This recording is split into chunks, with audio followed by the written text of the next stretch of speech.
بسم اللہ الرحمن الرحیم۔ السلام علیکم۔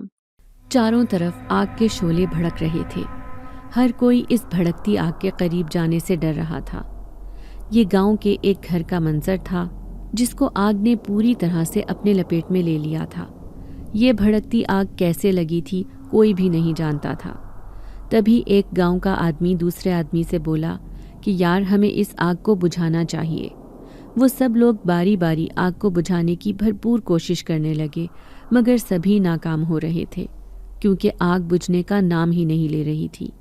یہ تو سب کو ہی معلوم ہو چکا تھا کہ اندر پڑی ہر چیز جھلس کر راکھ ہو چکی ہوگی۔ تبھی اچانک سے 3 سفید پوش آدمی اس آگ میں کود گئے اور اس گھر میں سے ایک 2 سالہ بچی کو لے کر باہر نکلے۔ سبھی ان کو دیکھ کر بہت حیران رہ گئے کیونکہ اس آگ میں جانے کی ہمت کوئی بھی نہیں کر سکتا تھا۔ پھر یہ سفید پوشاک پہنے 3 آدمی نہ جانے کون تھے اور کہاں سے آئے تھے۔ ان کو پہلے کبھی بھی اس گاؤں میں نہیں دیکھا گیا تھا۔ یہ بچی بھی اس آگ میں جھلستے ہوئے دونوں میاں بیوی کی تھی جس کا نام حریم تھا۔ جب وہ لوگ اس بچی کو باہر نکال کر لے آئے تو سارے محلے والوں نے انہیں بہت دعائیں دیں مگر کوئی بھی اس بچی کو اپنے پاس رکھنے پر راضی نہیں تھا۔ اسی لیے وہ تینوں نورانی چہرے والے آدمی اس بچی کو اپنے ساتھ لے گئے۔ کوئی نہیں جانتا تھا کہ وہ لوگ کون تھے اور کہاں سے آئے تھے یا پھر واپس کہاں چلے گئے۔ یہ ایک شاندار حویلی کا منظر تھا۔ ہماری گاڑی اس حویلی کے باہر آ کر رکی۔ ہم لوگ ٹیکسی پر یہاں آئے تھے۔ وہ ٹیکسی ہمیں اتار کر واپس چلی گئی تھی۔ دروازے پر دستک دینے کے لیے ہم نے جیسے ہی دروازے پر ہاتھ رکھا تو دروازہ خود بخود کھلتا چلا گیا۔ ہم دونوں میاں بیوی جیسے ہی اندر داخل ہوئے تو سارا صحن خشک پتوں سے بھرا ہوا تھا۔ ہم آہستہ آہستہ قدم جیسے ہی ان پتوں پر رکھتے جا رہے تھے تو ان پتوں کی سرسراہٹ فضا میں ایک عجیب سا شور پیدا کر رہی تھی۔ یہ ایک ویران حویلی نما محل تھا۔ میرے شوہر نے ادھر ادھر نظریں دوڑائیں اور سیدھا اس گھر کے داخلی دروازے کی جانب جانے لگا، جبکہ میرے بائیں ہاتھ کی جانب ایک بڑا سا دروازہ بنا ہوا تھا جو کھلا ہوا تھا۔ مجھے اسے دیکھ کر ایک عجیب سا کھچاؤ محسوس ہوا اور میں سیدھی اس کی طرف بڑھنے لگی۔ وہاں جاتے جاتے میں کب اس داخلی دروازے کو پار کر گئی مجھے پتہ ہی نہ چلا۔ یہاں پر ایک بہت بڑا جنگل نما پارک بنا ہوا تھا جو ایک اجاڑ منظر پیش کر رہا تھا۔ ہر طرف گھنی جھاڑیاں اگی ہوئی تھیں۔ اچانک سے ان جھاڑیوں میں مجھے اپنی طرف ایک ہاتھ بڑھتا ہوا محسوس ہوا۔ اس ہاتھ کو دیکھتے ہی میری چیخ نکلتے نکلتے بچی تھی کیونکہ اس ہاتھ نے میرے دوپٹے کو پکڑ لیا تھا۔ اس ہاتھ پر جگہ جگہ دراڑیں ڈلی ہوئی تھیں۔ ایسا لگتا تھا جیسے یہ کوئی زخمی ہاتھ ہے۔ میں اسے دیکھ کر بے حد ڈر گئی تھی۔ اگلے ہی لمحے میرے شوہر نے مجھے آواز دی، امارا وہاں کیا کر رہی ہو؟ میں نے خوف زدہ نظروں سے ان کی طرف دیکھا۔ میرا دل زور زور سے دھڑک رہا تھا جب میں نے واپس مڑ کر ان جھاڑیوں کی طرف دیکھا جہاں سے کسی نے میرے دوپٹے کو پکڑا تھا اور سرگوشی میں مجھے کہا تھا کہ یہاں برباد ہو جاؤ گی۔ اب وہاں پر کوئی بھی موجود نہیں تھا۔ یہ دیکھ کر میں خوف میں مبتلا ہو گئی تھی۔ وہ کس کا ہاتھ تھا میں نے اس کا چہرہ نہیں دیکھا تھا مگر میں بری طرح سے کانپ رہی تھی۔ میرا شوہر جلدی سے میرے قریب آیا اور کہنے لگا، کیا بات ہے امارا، تم اتنی گھبرائی ہوئی کیوں ہو؟ میں نے اپنے شوہر سجاد کو مخاطب کیا کہ وہاں پر مجھے کسی کی موجودگی کا احساس ہوا ہے۔ اس نے میری بات کو ہنس کر ٹالا اور کہنے لگا کہ اچھا ہوا ابھی تو دن کا اجالا ہے، اگر رات ہوتی تو تم مجھے بھی ڈرا کر رکھ دیتی۔ وہاں پر کوئی بھی نہیں ہے اور ابھی تو تمہارے سامنے ہی اس گھر کا گیٹ ہم نے کھولا تھا۔ اب چلو میرے ساتھ اندر۔ وہ مجھے ہاتھ سے پکڑ کر اندر لے جانے لگا مگر میری نظریں مسلسل ان جھاڑیوں کا تعاقب کر رہی تھیں کیونکہ میں نے ابھی ابھی وہاں پر کالی چادر میں لپٹے ہوئے اس دراڑ زدہ ہاتھ کو دیکھا تھا جس نے میرے دوپٹے کو اپنی گرفت میں لے لیا تھا۔ اس حویلی کے آگے اتنا بڑا صحن تھا جو دور دراز تک پھیلا ہوا تھا۔ اس کو پار کرتے ہوئے ہمیں بہت زیادہ وقت لگ رہا تھا۔ میں بار بار مڑ کر اسی جھاڑیوں کی طرف دیکھ رہی تھی۔ میرے دل میں ایک عجیب سا خوف پیدا ہو رہا تھا۔ ہر طرف سناٹا چھایا ہوا تھا۔ یہاں پر انسان تھے نہ انسان کی کوئی ذات تھی۔ یہ اتنا بڑا محل بالکل سنسان پڑا تھا۔ میرے شوہر نے داخلی دروازہ کھولا اور مجھے اندر لے گیا۔ یہاں پر ضرورت کی ہر چیز موجود تھی۔ میں نے ادھر ادھر نظریں دوڑائیں تو یہ لاؤنج بے حد بڑا تھا۔ اس کے فرنٹ میں ہی صوفے رکھے ہوئے تھے۔ میں جا کر وہاں پر بیٹھ گئی۔ شاید اس کو ہمارے لیے صاف ستھرا رکھا گیا تھا۔ تبھی میرے شوہر نے فون نکالا اور فون ملا کر ایک آدمی کو بلوایا۔ ابھی ہم دونوں بالکل ہی خاموش بیٹھے ہوئے تھے کہ دروازے پر دستک ہوئی۔ اس دستک کے ساتھ ہی میں بالکل خوفزدہ ہو کر سہم گئی۔ میرا شوہر ہنس پڑا اور کہنے لگا کہ کیا ہو گیا ہے تمہیں امارہ؟ اس طرح کیوں ریئیکٹ کر رہی ہو جیسے تم کوئی چھوٹی بچی ہو؟ میں نے پھر اسے بتایا کہ وہاں جھاڑیوں میں کوئی تھا، تم میری بات کا یقین کرو پلیز۔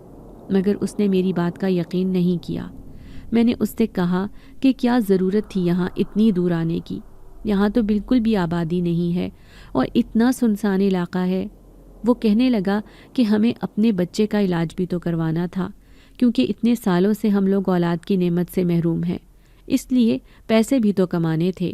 میں نے کہا کہ ہم وہاں رہ کر بھی ہلکا ہلکا علاج کروا سکتے تھے، آپ کو اتنی دور مجھے نہیں لے کر آنا چاہیے تھا۔ وہ کہنے لگے کہ میں تمہارے بغیر کیسے اکیلا رہتا، میں زندگی کا حسین وقت تمہارے ساتھ ہی گزارنا چاہتا ہوں، اور پھر تمہیں بھی تو اولاد کی اتنی خواہش ہے۔ میں نے کہا وہ سب اپنی جگہ، مگر مجھے اس حویلی سے بہت زیادہ خوف محسوس ہو رہا ہے۔ وہ کہنے لگا کہ اب اسی میں ہمیں رہنا ہے، یہ ہماری مجبوری ہے، تم میری بات کو سمجھنے کی کوشش کرو۔